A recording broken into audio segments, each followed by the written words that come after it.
رسول اللہ صلی اللہ تعالیٰ علیہ وسلم، میں نے اپنے رب کی بارگاہ میں عرض کی ہے مالک قیامت کا عذاب بڑا سخت ہے، میں نہیں برداشت کر سکتا، تو نے اگر مجھے کوئی سزا دینی ہے تو یہیں دے لے، قیامت کو نہ دینا۔ کہتے ہیں محبوب فرمانے لگے سبحان اللہ، وہ خدا کے بندے تو رب کی سزا دنیا میں بھی نہیں سہ سکتی، اللہ سے یہ بھی سوال نہ کر، تو رب سے کہہ ربنا آتنا فی الدنیا حسنۃ وفی الآخرۃ حسنۃ وقنا عذاب النار، تو رب سے دنیا میں بھی حسنہ مانگ، بھلائی مانگ، تو آخرت کے لیے بھی بھلائی مانگ، تو اس سے عافیت کا سوال کر۔ اللہ تعالیٰ نے قرآن پاک کی بہت ساری صورتوں میں وقوع قیامت کا ذکر فرمایا ہے۔ جس آدمی کا قیامت پر ایمان نہ ہو وہ آدمی مسلمان نہیں ہوتا۔ قیامت آئے گی، قیامت قائم ہوگی، حشر کا میدان لگے گا، گناہگار کو سزا، نیکوکار کو جزا ملے گی۔ یہ وہ تصور ہے جو انسان کی تربیت کرتا ہے، یہ وہ تصور ہے جو اسے زندگی میں چلنے کا طریقہ بتلاتا ہے، حلال حرام کے بیچ فرق کرنے کی اسے نصیحت کرتا ہے۔ اگر قیامت کا تصور زندگی سے نکل جائے تو پھر لوگ بالکل شترے بے مہار اور بے لگام ہو کے دنیا میں گھومیں گے۔ اس لیے قرآن مجید نے بڑی شرح و بسط کے ساتھ، بڑی وضاحت کے ساتھ، بڑی تفصیل کے ساتھ قیامت اور وقوع قیامت کا ذکر فرمایا، اور قرآن مجید کی متعدد آیات اور پوری صورتیں وہ بتلاتی ہیں کہ قیامت کا منظر بڑا سخت ہوگا، بڑا گمبھیر ہوگا، اور اس کے اندر انسان بڑا گھبرائے گا۔ قیامت کب آئے گی؟ قیامت کی تاریخ کیا ہے؟ اللہ اور اس کے رسول صلی اللہ تعالیٰ علیہ وسلم نے ہمیں دن بھی بتلایا ہے، تاریخ بھی بتلائی ہے، پر وہ آئے گی کب، اس وقت کا تعین نہیں فرمایا، سن نہیں بتائی بس۔ اب بہت سارے بیوقوف دنیا میں پائے جاتے ہیں، اور ہمیں زیادہ تکلیف ہوتی بھی اسی بات کی ہے کہ لوگ امت کے اتحاد کے اندر بہت بڑا رخنہ ڈالتے ہیں ہر اس موقع پر کہ جس موقع پر اتحاد کی بات کی جا سکتی ہے، لوگ انتشار کی بات کرتے ہیں۔ یہاں بھی اس موقع پر بھی لوگوں نے یہ لکھا ہے کہ اگر حضور کو پتہ ہوتا کہ قیامت کب آئے گی تو حضور بتا نہ دیتے۔ اندازہ کریں، پھر لوگ کہتے ہیں کہ آپ اس آدمی سے بغل گیر ہوں، اس بندے سے آپ پیار بڑھائیں، میرے تو جو ابا جی کو ان پڑھ کہے میں تو اس سے پیار نہیں کرتا تو جو مدینے والے رسول کے علم پر اعتراض کرے۔ ہاں یہ یاد رکھیں، ہزاروں قومیں وجود میں آئیں دہر میں خشک و تر کے رشتے سے، پر ہم نے بنیاد دوستی رکھی یاد خیر البشر کے رشتے سے۔ ہم اس کے غلام ہیں جو حضور کا غلام ہے، لیکن اسے ہر مقام پر نبی پاک میں نقص نظر آئے تو پھر دشمن احمد پہ شدت کیجئے، ملحدوں سے کیا مروت کیجئے، اور شرک ٹھہرے جس میں تعظیم حبیب اس برے مذہب پہ لعنت کی تھی۔ یہاں بھی لوگ دیکھیں کہ بات کیا چل رہی ہے قیامت کی، اور آپ کیا تفسیر بیان کر رہے ہیں کہ حضور کو پتہ ہی نہیں تھا۔ یہ انداز آپ نے اختیار کیا ہے۔ قیامت کی علامتیں نبی پاک نے ہمیں بتا دیں، فرمایا کہ جب یہ معاملہ ہو جائے تو سمجھ لو پھر قیامت آنے لگی، سمجھ لو پھر قیامت۔ دیکھیں نا، لوگ کہتے ہیں جی جب آپ کا جسم ٹوٹنے لگے، جب آپ کی طبیعت میں کمزوری آنے لگے، جب آپ محسوس کریں کہ میں ان بیلنس ہو رہا ہوں تو چیک اپ کرا لیں، شوگر تو نہیں ہو گئی۔ یہ اس کی علامتیں۔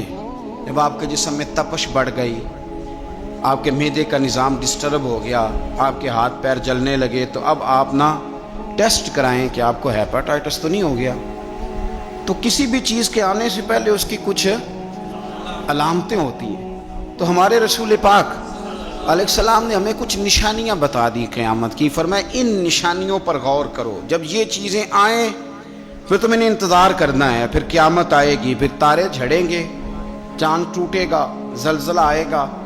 قرآن مجید نے کہا سورہ ابراہیم کے اندر کہ یوم تبدل الارض غیر الارض، فرمایا جس دن یہ زمین کسی اور زمین سے بدل دی جائے گی، یہ جو تمہارے پاس زمین ہے یہ زمین نہیں رہے گی، والسماوات، اور آسمان بھی بدل دیے جائے گا۔ اس کو آسان نہ سمجھیں. آپ زمین پہ پیر رکھیں اور آپ کو شاید شیشہ ہی لگا ہو، اگر آپ کو اندازہ ہو نا کہ یہ پانی ہے تو آپ کا پیر جمتا نہیں، آپ گھبرا جاتے ہیں کہ یہ وہ والی زمین نہیں جس پر میں چلنے کا عادی ہوں. یہ کوئی آسان بات نہیں. آپ اپنا ملک چھوڑ کے کسی اور ملک جائیں تو آپ بڑے پریشان ہوتے ہیں، کہتے ہیں میں پردیسی ہوں، اور انشاءاللہ پردیسی کوئی بھی نہ تھی وے ککھ جنا تو پارے تاڑی مار اڈانا باہو اسی تے اگے ہی اڈن ہارے. بڑا مشکل مرحلہ ہے پردیس، حالانکہ زمین وہی ہے لیکن آپ کی مٹی بدل گئی تو آپ پریشان ہو گئے. تو رب فرماتے اس دن کا بھی خیال کر جس دن میں زمین ہی بدل دوں گا. تو زمین پہ پیر رکھے گا پر یہ وہ والی زمین نہیں ہوگی. والسماوات، اور آسمان بھی بدل دوں گا. وبرزوا للہ الواحد القہار، اور فرمایا سب لوگ اس دن اس اللہ کے سامنے کھڑے کیے جائیں گے جو وحدہ لا شریک بھی ہے اور سب پر غلبہ رکھنے والا بھی. اس دن سب اس کے سامنے کھڑے ہوں گے. میرے نبی کریم صلی اللہ تعالی علیہ وسلم، نبی پاک علیہ السلام نے دو قسم کی نشانیاں بیان کی. ایک علامات کبریٰ ہیں، بڑی بڑی نشانیاں، بڑی بڑی نشانیاں، جیسے دجال آئے گا، یاجوج ماجوج نکلیں گے، حضرت عیسیٰ علیہ السلام آئیں گے، امام مہدی علیہ السلام تشریف لائیں گے. تو یہ بڑی بڑی نشانیاں، لیکن اس سے پہلے چھوٹی چھوٹی نشانیاں بھی حضور نے بیان فرمائی. اور فرمایا یہ تو مجموعی طور پر ہوگا نا، ساری دنیا کے لیے دجال آئے گا. یہ تو مجموعی طور پر ہوگا نا کہ ساری دنیا کے لیے امام مہدی آئیں گے، جناب عیسیٰ آئیں گے. یہ تو مجموعی ہے. لیکن تم انفرادی طور پر بھی اپنے دائیں بائیں دیکھو کہ یہ جو چھوٹی نشانیاں یہ تمہارے اندر تو نہیں پیدا ہو گئیں. بخاری مسلم میں حدیث ہے، حضرت سیدنا عمر فاروق رضی اللہ تعالیٰ عنہ حدیث کے راوی ہیں. تو نبی پاک صلی اللہ تعالیٰ علیہ وسلم سے کسی نے پوچھا کہ حضور قیامت کے بارے میں کچھ بتائیں. تو نبی پاک صلی اللہ علیہ وسلم نے فرمایا جب لونڈی اپنے مالک کو جنے، جب ماں اپنا آقا پیدا کرے تو سمجھ لو قیامت آنے والی ہے. پھر قریب آ گئی ہے. ماں جب اپنا آقا پیدا کرے، مانا کیا کہ جب بچے اتنے نافرمان ہو جائیں کہ ماں پہ حکم چلائے، اولاد ماں کو حکم سنائے، حکم اماں زیادہ باتیں نہ کیا کر، اماں تو بھی تھوڑا صبر کر، حوصلہ کر. جب بچے ماں باپ کو باتیں سنائیں، حکم چلائیں، چونکہ بیٹا کماتا ہے تو وہ اپنے ابا جی کو کہتا ہے کہ ابا جی اب آپ ٹھہرے، آپ کو نہیں پتا، اب میرے ہاتھ میں سارا کچھ ہے. فرمایا جس دن تم یہ دیکھو کہ لونڈی نے آقا جنا ہے، ماں نے بیٹا نہیں پیدا کیا، اپنا سردار پیدا کر بیٹھی ہے، تو پھر تم اس دن یہ نہ کہنا بے سکونی ہو گئی، بدامنی ہو گئی، بلکہ اس دن سمجھ لینا کہ قیامت آنے لگی. بچے مسلط کریں، آپ یقین کریں بچے مسلط کرتے ہیں، بچے منوا لیتے ہیں اپنا آپ، بڑے نادان ہیں، اپنی جان پہ ظلم کرتے ہیں. اور میں نوجوانوں کو ایک بات عرض کروں، ماں باپ کی بات ماننے کا نام ان کی خدمت نہیں، ان کو خرچہ دینے کا نام خدمت نہیں، بلکہ بتائے رسول کریم علیہ السلام نے کیا فرمایا؟ فرمایا رضا اللہ فی رضا الوالد. تو سمجھ جا کہ تیرا والد راضی کس بات میں ہوتا ہے. اگر تو اس بات کو پا گیا، تو اس کی رضا کو اگر پا گیا تو پھر تیرا اللہ بھی راضی ہو گیا. تو یہ غور کر کہ والد گرامی راضی کس بات، ان کی رضا، ماں کی رضا کی. یار دو یار بچوں سے چھوڑے جاتے ابے کے کہنے پر، دو دوست نہیں چھوڑے جاتے، والا ابا کہتے ہیں ان کے ساتھ نہ بیٹھا کر، کہتے ہیں ابا جی یہ تو اچھے بنے. اس کی رضا کو پا جا، اس کی طبیعت کو پرکھ، تو محسوس کر کے یہ راضی کس بات میں ہوتے ہیں. تو ماں باپ کی رضا میں راضی ہو جا، تیرا رب بھی تجھ سے راضی ہو جائے گا. تو حضور نے فرمایا جب تم دیکھو نا، جب تم دیکھو کہ لونڈی نے آقا جنا ہے تو پھر تم قیامت کا انتظار کرو. اور میرے رسول پاک علیہ السلام نے دوسری علامت بیان کی، یہ بخاری مسلم میں بھی ہے، مشکات کتاب الایمان میں بھی ہے. حضور صلی اللہ علیہ وسلم فرمانے لگے جب تم دیکھو کہ ننگے پاؤں، ننگے بدن والے محتاج لوگ، بکریاں چرانے والے، ننگے بدن والے، ننگے پیروں والے، یعنی جن کے پاس پہننے کو کپڑا نہیں تھا، پہننے کو جوتا نہیں تھا، بکریاں چرا کے گزارا کرتے تھے، وہ جب محلات پر فخر کرنے لگے، جو بڑی بڑی کوٹھیوں میں رہنے لگے، تو پھر سمجھ لو قیامت آ گئی ہے. رکشہ چلانے والے کا بیٹا جب وزیر بنے اور اسے پوچھا جائے کہ کروڑوں روپیہ کہاں سے آیا، تو وہ کہو میرے تو پرائز بانڈ ہی بڑے نکلے ہیں، میں جو بھی خریدتا تھا نکل آتا تھا، جو بھی خریدتا تھا نکل آتا تھا۔ جب کھربوں پتی آدمی سے پوچھا جائے کہ اتنا پیسہ کدھر سے ہے تو کہ بھینسیں رکھی تھی، وہ بھینسوں سے پرافٹ ہوا ہے۔ ہم اللہ کے فضل پر معاذ اللہ کسی قسم کا کلام نہیں کرتے، لیکن میرے رسول پاک علیہ السلام نے فرمایا کل تک جس کے پاس جوتا نہیں تھا، پہننے کو کپڑا نہیں تھا، جب وہ محلات پر فخر کرنے لگے اور یہ بتانا اس کے لیے مشکل ہو جائے کہ میری کروڑوں اربوں کی جائیداد کہاں سے آئی، قوم کو لوٹ کر جب لوگ بڑے بڑے محلات پر فخر کریں تو حضور نے فرمایا پر یہ نہ سمجھنا ہماری معیشت خراب ہو گئی، یا پھر انتظار کرنا پھر قیامت آئے گی، پھر تم نے قیامت کا انتظار کرنا ہے، قیامت آئے گی۔ حدیث سنیے نبی کریم صلی اللہ تعالی علیہ وسلم، یہ آپ نے علامتیں محسوس کرنی ہے، یہ بخاری مسلم کی حدیث ہے۔ ایک شخص نے نبی پاک صلی اللہ تعالی علیہ وسلم سے پوچھا کہ یا رسول اللہ صلی اللہ علیہ وسلم مجھے قیامت کے بارے میں کچھ بتائیں۔ حضرت ابو ہریرہ رضی اللہ تعالیٰ عنہ فرماتے ہیں کہ حضور پہلے ہی قیامت کے بارے میں گفتگو کر رہے تھے۔ اس نے پوچھا کہ یا رسول اللہ قیامت آخر آئے گی کب؟ اللہ کے حبیب علیہ السلام نے اس کو بھی بتایا، ایک تیسری علامت بیان کی۔ حضور فرمانے لگے جب امانت کو ضائع کیا جائے تو قیامت آ جائے گی۔ اب ذرا وضاحت دیکھیے میرے نبی کریم کی، جب امانت کو ضائع کیا جائے گا تو قیامت آ جائے گی، قیامت آئے گی۔ تو اس نے فوراً عرض کی حضور امانت کب ضائع کی جائے گی، حضور امانت کب ضائع کی جائے گی؟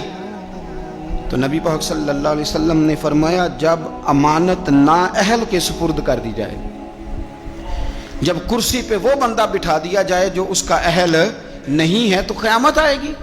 جب کرسی پر نااہل آدمی بیٹھتا ہے، نااہل، تو پھر میرے نبی پاک نے فرمایا پھر قیامت آتی ہے۔ آپ اس کو چھوٹا نہ سمجھیں، ہمیں تو بس اتنا پتہ ہے کہ بندہ میری برادری کا تو میں نے ووٹ دینا ہے، ہمیں تو اتنا پتہ ہے کہ بندہ میری پارٹی کا تو میں نے ووٹ دینا ہے۔ نااہلوں کے سپرد کر دیا سارا کچھ، انہیں خبر ہی نہیں تھی، اس قابل ہی نہیں تھے۔ حضرت ابو ذر غفاری رضی اللہ تعالیٰ عنہ وہ خوبصورت صحابی ہیں کہ جن کے تقوی کی گواہی حضرت عثمان غنی جیسے لوگ دیا کرتے تھے کہ یہ نیک اور پرہیزگار بندہ ہے۔ اتنے شاندار حضرت ابو ذر غفاری، اتنے بڑے آدمی۔ انہوں نے عرض کیا یا رسول اللہ صلی اللہ علیہ وسلم فلانے صوبے کا گورنر ٹھیک نہیں، تو آپ اس طرح کریں مجھے گورنر بنا دیں اس صوبے کا۔ تو نبی پاک علیہ السلام نے فرمایا ابو ذر تو نیک آدمی ہے، تو نفیس آدمی ہے، تو اچھا آدمی ہے، تو پرہیزگار ہے، لیکن حضور علیہ السلام فرمانے لگے تو گورنری کے قابل نہیں، یہ ایک بہت بڑی امانت ہے، بہت بڑی ذمہ داری ہے، تو اس ذمہ داری کو اٹھانے کی طاقت نہیں رکھتا، اس قابل تو نہیں ہے۔ محبت اور چیز کا نام ہے، قابلیت یہ بھی ہو سکتا ہے کہ کوئی آدمی کسی چیز سے مخلص ہو لیکن اس کی قابلیت نہ رکھتا ہو۔ قابل آدمی کو آپ بٹھائیں گے، مخلص ہونا اور ہے، قابل ہونا۔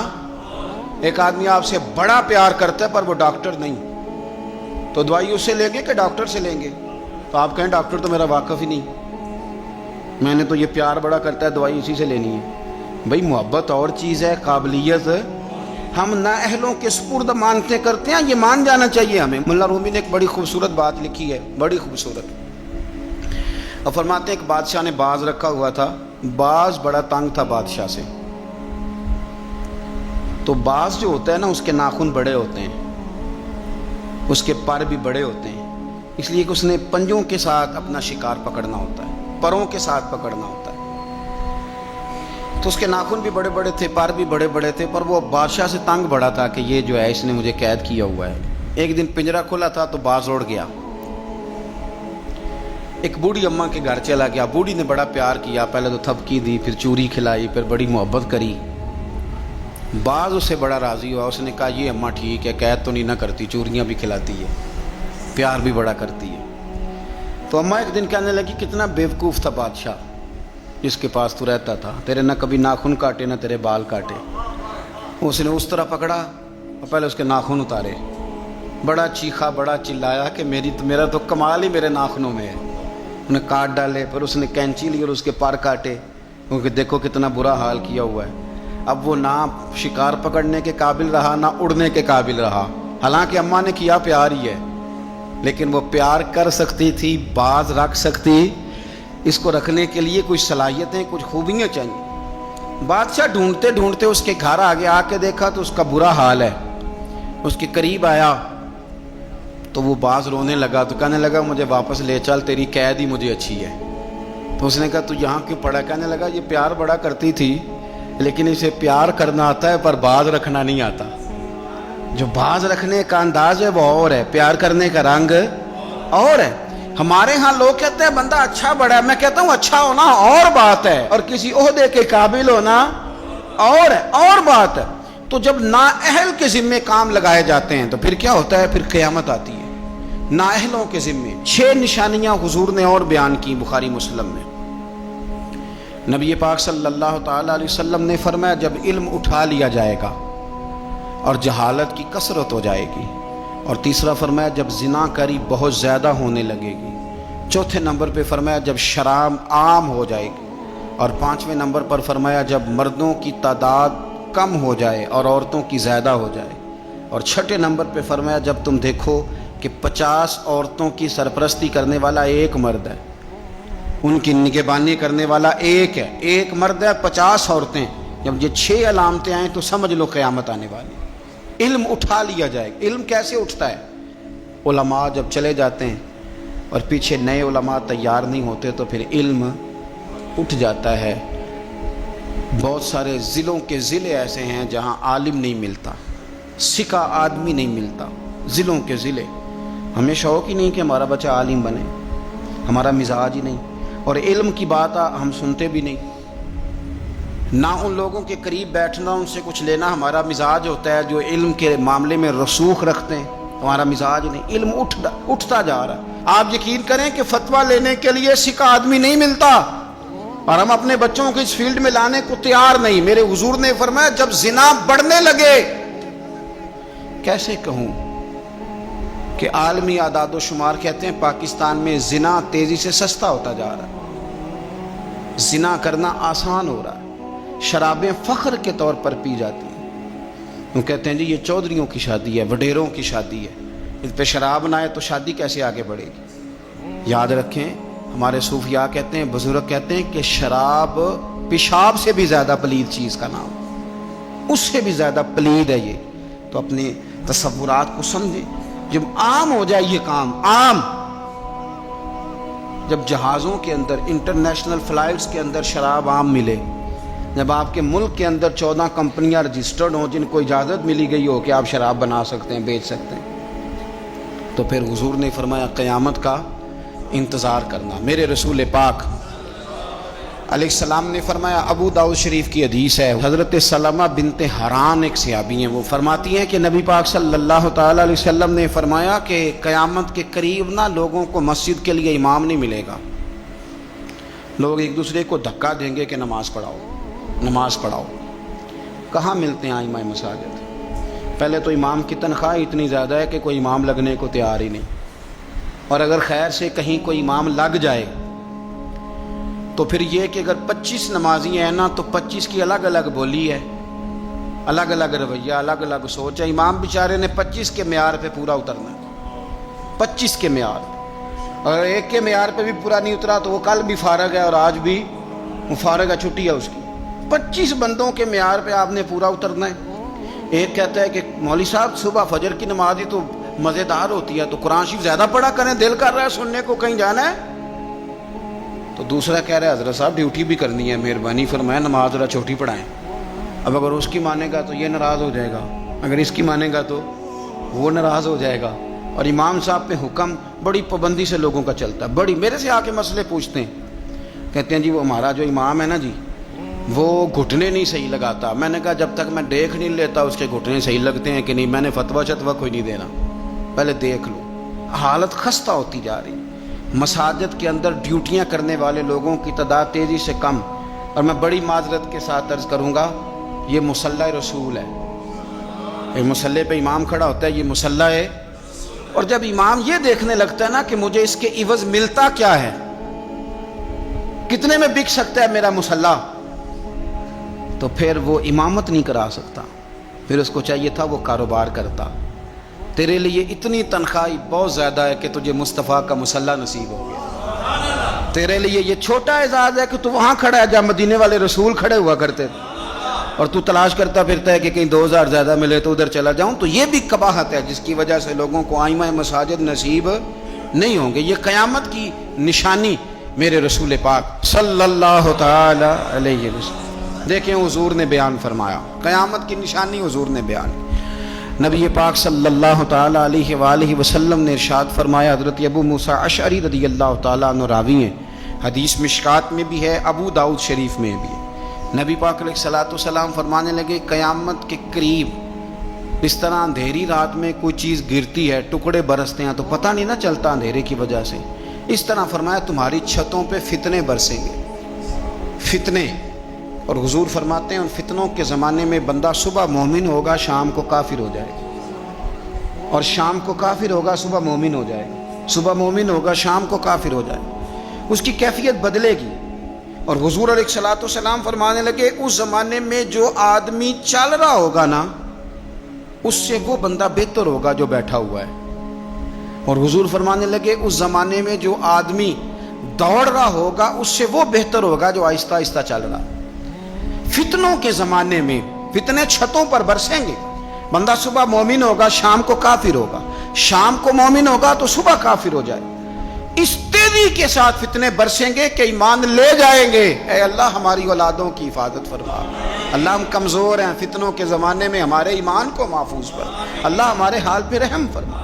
جو زیادہ جگہوں پہ جاتا ہے نا، دوڑ کے ادھر چلا گیا، دوڑ کے ادھر چلا گیا، اس کا ایمان زیادہ خطرے میں۔ اور جو بیٹھا ہے ایک جگہ جم کے بیٹھا ہے، سکون سے بیٹھا ہے، آج بیماری نہیں لگ گئی، لوگ کہتے ہیں میں نے اس کی بھی تقریر سنی، پھر میں نے اس کی بھی سنی، پھر میں ادھر بھی گیا، الجھ گئے، ختم ہو گئی بات۔ جب تک وہ ایک جگہ جمے ہوئے تھے ان کا ایمان محفوظ تھا۔ یہ میں نہیں کہہ رہا، یہ مدینے والے رسول نے فرمایا ہے، یہ نبی کریم نے فرمایا ہے۔ اور جب تو ادھر بھی گیا، تو ادھر بھی گیا، تو نے اس کی بھی سنی، میں ناقدین کی بھی سنوں گا، میں اس کی بھی سنوں گا، تنقید کرنے والے کی بھی، ہم نہیں کسی کی بھی سنتے۔ ہمیں ڈاکٹر اقبال، علامہ اقبال نے مشورہ دیا تھا، یہ دور ہی نکتہ چیں ہے، کہیں چھپ کے بیٹھ جا، اور جس دل میں تو مکیں ہے وہیں چھپ کے بیٹھ جا۔ میں کہا چپ کر، دائیں بائیں جانے کی ضرورت نہیں۔ اور مرشد دے دروازے اتے محکم لائیے چوکاں، محکم کا معنی پکیاں۔ میاں صاحب کہتے ہیں مرشد دے دروازے اتے محکم لائیے چوکاں، امی نویں نویں نہ یار بنائیے وانگ کمینے لوکاں۔ یہ تو کبھی ادھر نکل جاتا ہے، کبھی ادھر نکل جاتا ہے، تیرا ٹھکانہ ہی کوئی نہیں۔ تجھے تیرے رسول کریم نے فرمایا ہے اگر بچنا ہے تو کہیں جم کے بیٹھ جا، ہاں اگر بچنا ہے تو کہیں جم کے بیٹھ جا، جم کے بیٹھ جا۔ پھر دیکھ تیرے لیے میاں صاحب کہا کرتے تھے، میاں صاحب فرمایا کرتے تھے در مرشد دا چھوڑی نہیں۔ یہ میں کسی پیر کے لیے یا اپنے لیے نہیں پڑھ رہا، یہ آپ سمجھ لیں مرشد کامل کے لیے پڑھ رہا ہوں۔ وہ کہتے تھے در مرشد دا چھوڑی نہیں تے ہو جاویں گا روگی، تے جیڑی بکری اجڑوں وچھڑی وہ بگیاڑاں جوگی۔ جیڑی بڑے بڑے بگیاڑ بیٹھے، بڑے بڑی لمبی چوڑی حدیثیں سنا کے باتیں، بڑے بڑے بگیاڑ، تو کسی کے قابو آ جائے گا، تیرے اندر طاقت نہیں بچنے کی، تو بس کر، یہ دور نکتہ چیں ہے، تو کہیں چھپ کے بیٹھ جا، اور جس دل میں تو مکیں ہے وہیں چھپ۔ 23 سال ہو گئے تھے بابا فرید الدین گنج شکر کو خواجہ قطب الدین کے پاس رہتے ہوئے۔ تو ایک شخص، یار اس رنگ کو، یہ ایک مزہ ہے، یہ جو ساری دنیا دیکھنے کا چسکا ہے نا، اور ساری یہ خراب کر دے گا۔ 23 سال ہو گئے، تو خواجہ قطب الدین صاحب کی خدمت میں کسی نے کو بندہ آیا دلی میں، تو اس نے آ کے بابا فرید سے پوچھا فلانے محلے جانا ہے، تو آپ فرمانے لگے مجھے نہیں پتا۔ تو وہ کہنے لگا آپ بھی نئے آئے ہیں؟ فرمایا نہیں 23 سال ہو گئے۔ تو اس نے کہا پھر آپ کو پتہ ہی نہیں؟ تو فرمانے لگے 2 گلیوں کا پتہ ہے، ایک جو مرشد کے گھر جاتی ہے، دوسری جو واپس آتی ہے۔ مرشد دے دروازے اتے محکم لائیے چوکاں، ایویں نویں نویں نہ یار بنائیے وانگ کمی۔ تو اگر فتنوں سے بچنا ہے تو آگ جم کے شریعت پر، دین پر اچھے طریقے، فتنوں سے بچیں، نئی نئی کہانیاں سننے سے بچیں۔ جو نئے لوگ آ جاتے ہیں نا نیا میک اپ کر کے کہ ہم اصل چیز لے کے آئے، اصل نہ بھائی، اصل وہی تھا جو داتا علی اجویری لے کے آئے تھے، اصل وہی ہے جو معین الملت والدین عطائے رسول خواجہ معین الدین چشتی لے کے آئے، اصل وہی ہے جو حضرت بہاءالحق نقشبند بخاری نے بتایا، اصل وہی ہے جو شیخ شہاب الدین سہروردی نے بتایا، اصل وہی ہے جس کی تبلیغ غوث اعظم جیلانی نے فرمائی۔ جنہوں نے اپنی محبت کے ساتھ لوگوں کو دین کے اندر لا کر کے لوگوں کی روحوں تک مذہب اتارا، تو فتنوں کے زمانہ، یہ قرب قیامت کا زمانہ ہوگا، بھانت بھانت کی بولیاں، نئی نئی کہانیاں، ہمیں کیا لگے ان کہانیوں سے، ہم نے تو یہ بات سمجھ لی ہے، یہ بات ہمارے دل میں بیٹھ گئی ہے کہ بعد از خدا بزرگ توئی، کس کا مختصر، اس پر جمے رہیں، اس پر قائم رہیں، اسی پر اللہ کی بارگاہ سے خاتمہ بالخیر مانگیں۔